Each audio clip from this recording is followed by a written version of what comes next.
જમ્મુ અને કાશ્મીરના રામબન જિલ્લામાં વાદળ ફાટવાથી ભારે વિનાશ થયો છે। પૂરને કારણે લગભગ 100 ઘરો નાશ પામ્યા હતા અને રાષ્ટ્રીય ધોરીમાર્ગ 44 બંધ થઈ ગયો હતો, જેના કારણે અનેક ગુજરાતીઓ પણ ત્યાં ફસાઈ ગયા હતા। ભૂસ્ખલનના પગલે ગુજરાતના બનાસકાંઠા અને ગાંધીનગર જિલ્લાના અંદાજિત 50 જેટલા યાત્રાળુઓ ફસાઈ ગયા છે। આ પ્રવાસીઓ એક ટૂરના ભાગરૂપે પાલનપુરથી જમ્મુ કાશ્મીર યાત્રા પર ગયેલા હતા। પાલનપુરના લોકો ફસાતા તેમને બનાસકાંઠા કલેક્ટરનો સંપર્ક કર્યો। બનાસકાંઠા કલેક્ટર મિહિર પટેલે રામબન જિલ્લાના કલેક્ટરને સંપર્ક કરતા બચાવ ટુકડી ઘટના સ્થળે રવાના થઈ હતી।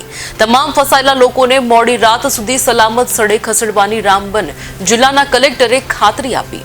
હાલ ત્યાંના રસ્તાઓ તૂટેલા હોવાથી અને વાતાવરણ ખરાબ હોવાથી સવારે પરિસ્થિતિ જોઈને ત્યાંથી નીકળવામાં આવશે। મારું નામ કેતન વણસોલા છે।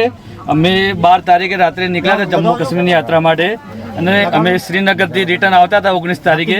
ભાઈ આ ભારે વરસાદના કારણે સ્લાઇડિંગ ને ભારે ભેખડો પડવાથી અહીંયા રસ્તો તૂટી ગયો છે અને ભારે નુકસાન થયું છે। તો અહીંયા અમે રામબન જિલ્લાની અંદર ફસાઈ ગયા છીએ। તો મારી નમ્ર વિનંતી છે ગુજરાત સરકારને કે અમને જલ્દીથી જલ્દી સુરક્ષિત જગ્યાએ પહોંચાડે અને અહીંયાની જમ્મુ કાશ્મીરની સ્ટેટને અમે ઘણી રિક્વેસ્ટો કરી, 50 ફોન કર્યા, ઘણી રિક્વેસ્ટો કરી, અમને કોઈ જવાબ નથી મળ્યો અને અહીંયા ખાવા પીવાના બી અમારે કોઈ સામાન નથી, પાણી પીવાની પણ સુવિધા નથી।